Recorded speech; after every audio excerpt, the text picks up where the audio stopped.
नमस्कार दोस्तों, अपन पढ़ रहे थे ग्लिसरॉल। ग्लिसरॉल का नामकरण कैसे करते हैं, ग्लिसरॉल बनाने की विधियाँ, ये अपन ने पूरा वीडियो में पढ़ा। आज अपन शुरू करेंगे ग्लिसरॉल की रासायनिक अभिक्रिया, केमिकल प्रॉपर्टीज ऑफ ग्लिसरॉल, या अपन बोले केमिकल रिएक्शंस ऑफ ग्लिसरॉल। तो बात करें अपन ग्लिसरॉल, सबसे पहले आपको थोड़ा सा रिविजन करवा लेते हैं कि ग्लिसरॉल क्या होता है। CH2OH, CHOH, CH2OH, तीन हाइड्रोक्सी समूह होते हैं इसमें, इसको बोलते हैं ग्लिसरॉल। और इसका IUPAC नाम भी अपन ने पढ़ा था पहले, तो IUPAC नाम हो जाएगा 1 2 3, नामकरण कर दो 1 2 3। तो मैं लिखूं प्रोपेन 1 2 3, 3 OH समूह है तो इसको बोलेंगे अपन ट्राईओल। तो प्रोपेन 1 2 3 ट्राईओल, जिसको अपन बोलते हैं ग्लिसरॉल। तो ये इसका IUPAC नाम हो गया। ग्लिसरॉल एक तरह से हाई विस्कोसिटी लिक्विड होता है, जिसकी विस्कोसिटी बहुत ज़्यादा होती है। क्योंकि ये OH समूह है इसलिए ये क्या करता है, हाइड्रोजन बॉन्ड बनाता है। जल में विलयनशील होता है क्योंकि जल के साथ क्या बना लेगा, हाइड्रोजन बॉन्ड बना लेगा। तो ग्लिसरॉल की ये जो प्रॉपर्टीज हैं, ये तो हुई इसकी फिजिकल प्रॉपर्टीज की, लिक्विड होता है, विस्कोसिटी ज़्यादा होती है क्योंकि इसमें हाइड्रोजन बॉन्डिंग पाई जाती है। ये सब बातें अपन ने पढ़ी पूरे वीडियो में। आज अपन इसकी केमिकल रिएक्शंस, ये अन्य कंपाउंड्स के साथ अभिक्रिया करके और विभिन्न प्रकार के कंपाउंड्स का निर्माण करता है। तो इन चीज़ों का आज अपन अध्ययन करेंगे। सबसे पहले मैं बात करूं सोडियम मेटल के साथ। सोडियम मेटल एंड जिसको अपन सोडियम मेटल क्या होती है, एक्टिव सक्रिय धातु होती है। और ये आवर्तन के कौन से ग्रुप की मेटल है, फर्स्ट ग्रुप की। आवर्तन का जो फर्स्ट ग्रुप की जो हाई धन विद्युत धातुएं होती है, जैसे lithium, sodium, potassium, rubidium, caesium वगैरह, तो ये sodium metal highly active metal है। और इस सोडियम मेटल की रिएक्शन जब अपन ग्लिसरॉल के साथ करवाते हैं, जैसे मान लो मैंने लिया ग्लिसरॉल CHOH CH2OH, ये तो हो गया ग्लिसरॉल। अब इस ग्लिसरॉल की रिएक्शन सोडियम मेटल के साथ करवाते हैं तो ये OH समूह होता है, हाइड्रोक्सी समूह। तो इसके साथ ये विक्रिया करके यहाँ से H2 गैस को बाहर निकाल देगी। तो ये सबसे पहले क्या बनाएगी, CH2ONA, फिर CHOH CH2OH, O-Na+। तो सोडियम मेटल ग्लिसरॉल के साथ जुड़ करके मोनोसोडियम लवण बना देती है, साल्ट बन गया एक तरह से, धनायन और ऋणायन मिलकर के एक तरह से साल्ट। तो ये हो गया मोनोसोडियम साल्ट, मोनोसोडियम साल्ट बना देता है। फिर दूसरी मेटल रिएक्शन करती है इसके साथ, ये Na, अपन ने सोडियम मेटल लिया तो अब क्योंकि ये तो स्टेरिक में ज्यादा है, अब इस OH के साथ रिएक्शन करेगी सोडियम मेटल और क्या बना देगी, CH2ONA +- 3HOH CH2ONA +। तो दो सोडियम मेटल जुड़ गई, इसको कहते हैं डाई सोडियम साल्ट। ये तो था मोनो, ये बन गया डाई सोडियम साल्ट। तो डाई सोडियम साल्ट होता है। तो एक तरह से अपन ये कहें कि इसमें क्या मुक्त होगी, 1/2 H2, इसमें भी -1/2 H2। तो H2 गैस रिएक्शन से बाहर निकल जाती है और सोडियम मेटल इसके साथ अभिक्रिया कर लेती है और मोनोसोडियम लवण और डाइसोडियम लवण का निर्माण करती है। मोनोसोडियम साल्ट डाइसोडियम साल्ट का निर्माण करती है। तो ये तो सोडियम मेटल के साथ ऐसे अपन ये मान लो कंपेरिजन करें, अपन कंपेरेटिव स्टडी करें, जैसे अपन ने अल्कोहल लिया था RO, ये ग्लिसरॉल है, और ये सिंपल अल्कोहल की बात करें ROH, इसके साथ भी सोडियम मेटल रिएक्शन करके RONA + H2, जो कि इस अल्कोहल की एसिडिक नेचर को रिप्रेजेंट करती है। इससे ये पता चलता है क्योंकि इसमें OH बॉन्ड यहाँ से ब्रेक होता है, जो अल्कोहल की अम्लीय प्रकृति को दर्शाता है। तो सोडियम एल्कोक्साइड बन जाता है, RONA, ये हो गया सोडियम एल्कोक्साइड। ऐसे इसमें भी इस तरह से ऑक्साइड एल्कोक्साइड टाइप बन रहा है क्योंकि वो ग्रुप ONA इसी प्रकार उसमें दूसरे सोडियम OH ग्रुप के साथ, तो इस प्रकार से ग्लिसरॉल एक्टिव मेटल्स के साथ रिएक्शन करके और साल्ट का निर्माण करता है। तो ये तो बात हुई सोडियम मेटल के साथ रिएक्शन की। अब अपन नेक्स्ट रिएक्शन देखें फॉस्फोरस हैलाइड्स के साथ। फॉस्फोरस के हैलाइड्स के साथ जैसे मान लो सेकंड रिएक्शन अपन लिखे हैं कि फॉस्फोरस हैलाइड, जैसे मान लो PX3 या PX5, PX3 में जैसे मान लो अपन लेते हैं PCl। PCl3 means phosphorus trichloride. PCl3 क्या होता है? Phosphorus trichloride. और PCl5 फॉस्फोरस पेंटाक्लोराइड।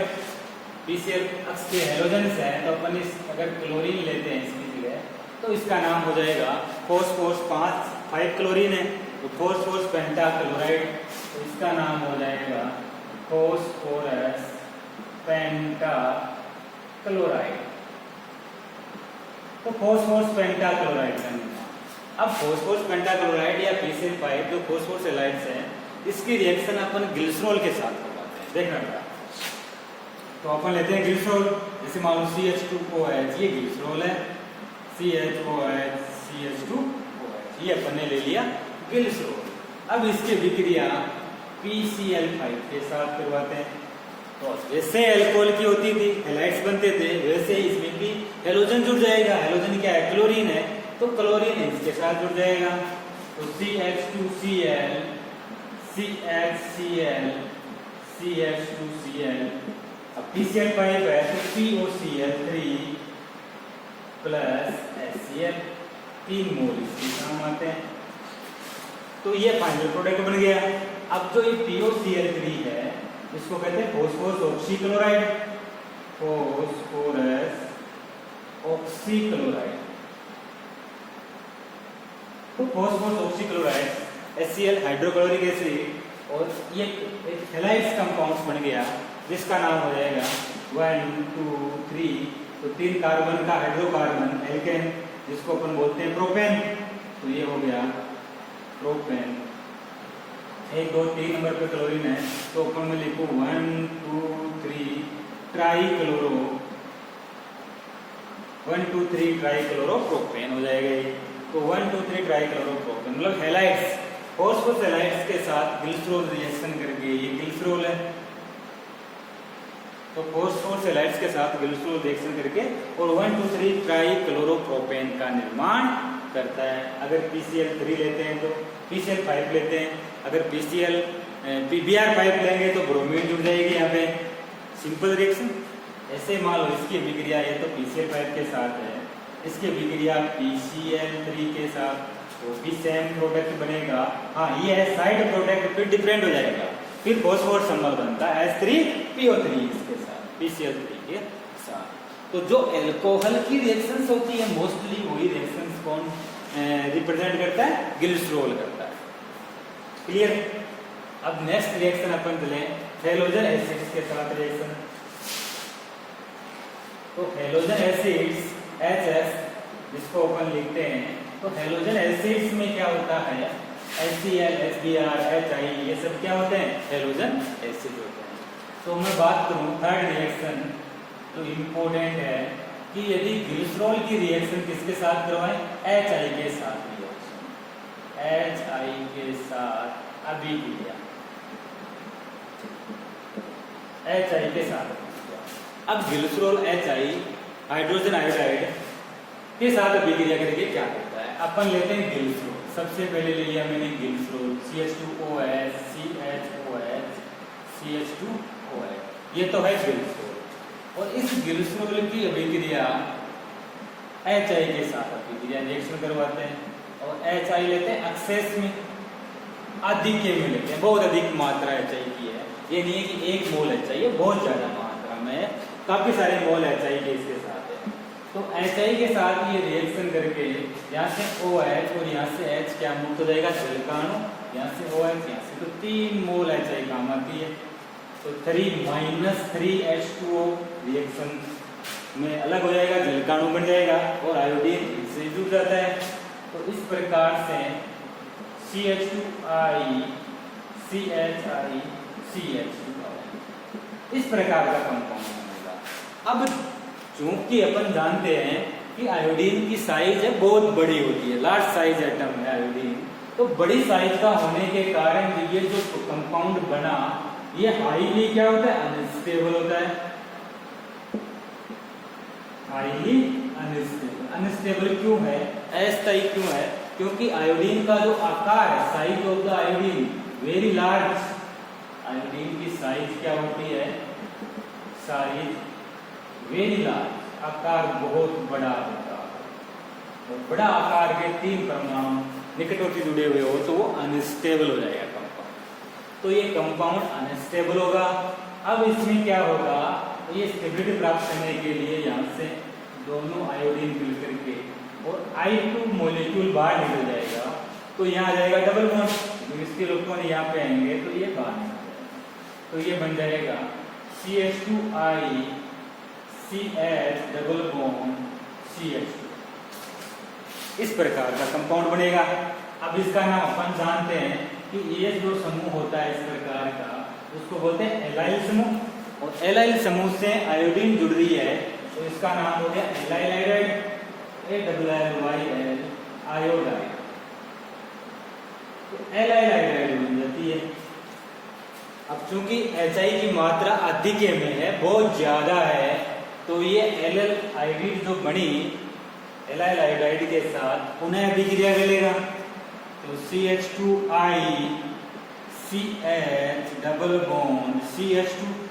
अब जो ये HI है, क्योंकि HI की मात्रा अक्षय में है, तो ये पुनः अभिक्रिया कर लेगा, और पुनः अभिक्रिया करके, अभिक्रिया कैसे होगी देखना बेटा, यहाँ इलेक्ट्रॉन आएंगे, क्योंकि I क्या होता है, इलेक्ट्रॉन विड्राइंग ग्रुप इलेक्ट्रॉन अपनी ओर खींचेगा, तो इसके इलेक्ट्रॉन जाएंगे इस कार्बन पे, तो इसका जाएगा माइनस, इसमें plus, H plus I minus, तो माइनस बन जाएगा इससे, तो इसका मतलब इससे बन जाएगा एक तरह से अपन बनाए प्रोडक्ट, तो CH2I CH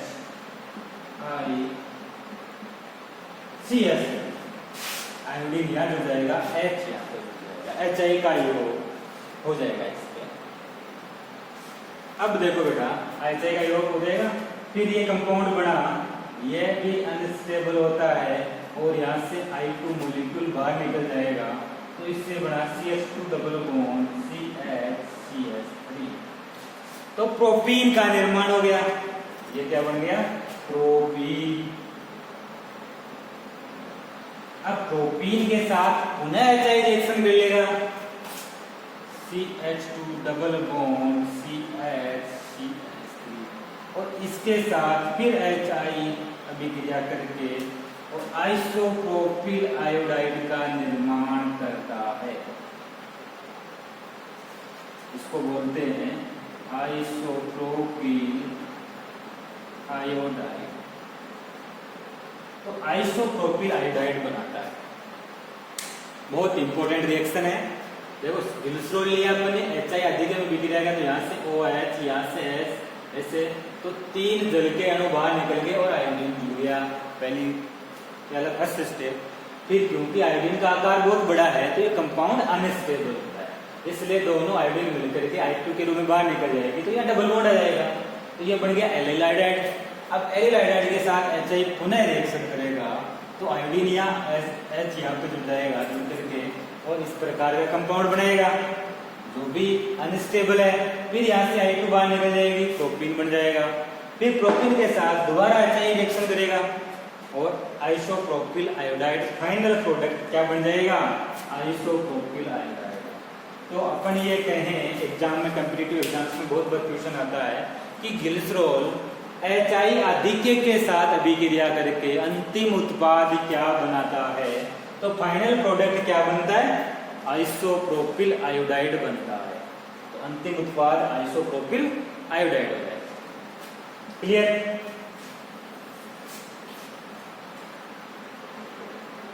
नेक्स्ट रिएक्शन अपन पढ़े हैं नाइट्रिक अम्ल के साथ।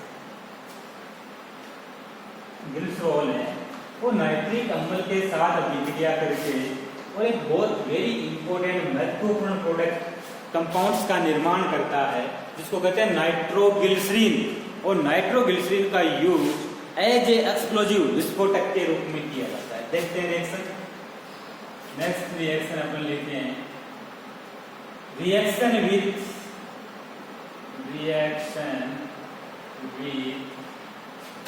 कंसंट्रेट HNO3, कंसंट्रेट HNO3 के साथ प्रतिक्रिया। सबसे पहले अपन लेते हैं ग्लिसरॉल, तो CH2OH CHOH CH2OH, तो ये हो गया ग्लिसरॉल।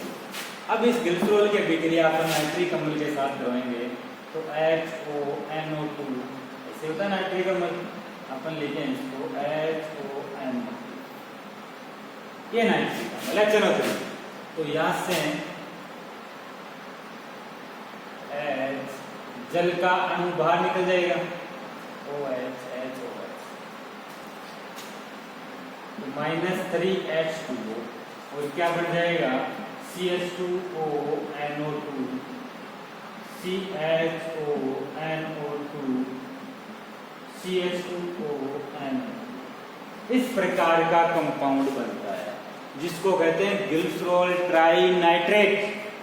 इसका नाम हो गया ग्लिसरॉल ट्राइनाइट्रेट, ग्लिसरॉल ट्राइनाइट्रेट।